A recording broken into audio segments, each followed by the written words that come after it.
Having an instructional coach has been the biggest help that I could have had this year, because she not only helps me with lesson plans, but she helps me think through why I'm going to teach that way.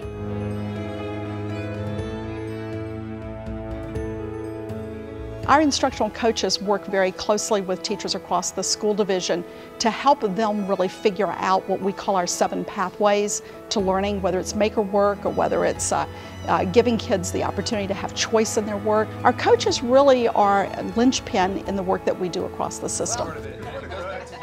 Instructional coaches connecting teachers from one school to another is very important, because we feel like that's how innovative practices spread.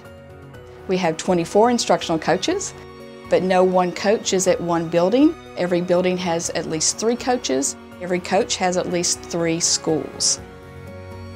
Trish has been with us for 4 years, and Trish is an instructional coach for the division. She's actually works in 3 schools. Woodbrook is just one of her schools. So if I'm learning from these 12 teachers at this school, I take all of that learning with me to the other 2 schools. When I get together with the coaches, I'm able to share. So I just wanted to show you the first activity on this fractions number chart resource is a skip counting activity. That's what Karen was talking to me about at recess the other day. Okay. Our teachers might have a project-based learning unit that they're doing, and they want to bring more technology in, or they want to bring some different instructional strategies. And they would approach a coach and talk a little bit about that. So I thought we might. Kate came to me and said, I'd love to do a project-based unit coming up on life processes. The project-based learning unit that Trish Moy and I have been working on is a unit on plant and animal life cycles. Project-based learning is pretty new for me, so Trish brings a whole nother level of expertise to the board.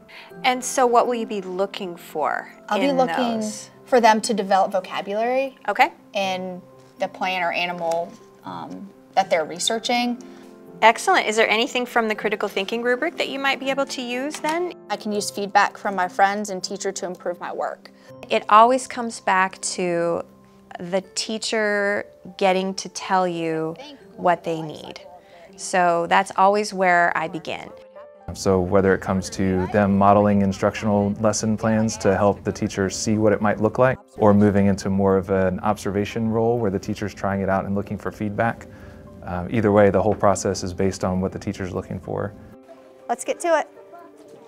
Step 1, gather all your materials. I'm really excited about the unit because the kids are going to be doing it in such an authentic way. They're going to be creating videos and doing their own research. They're going to be posting their own things on a blog or a website, just something that they'll always remember. Working with Trish, I learned that kids really can drive their learning. We were learning about the life cycle of animals. I'm learning about squirrels, and I picked squirrels because I actually like squirrels. And I learned that there's many different cats. And they were so excited about what they had learned. Did you notice that everybody was up on their knees? Nobody was sitting down. They were all like, I want to share, I want to share. That was the cool part. Yeah. How these coaches then become a conduit for those ideas and those values to move from classroom to classroom, from school to school, that permeate the entire district is a really powerful thing. And that it comes from the teacher's goals and the teacher-centered approach really does allow for the bottom-up growth that you'd really hope to be able to see.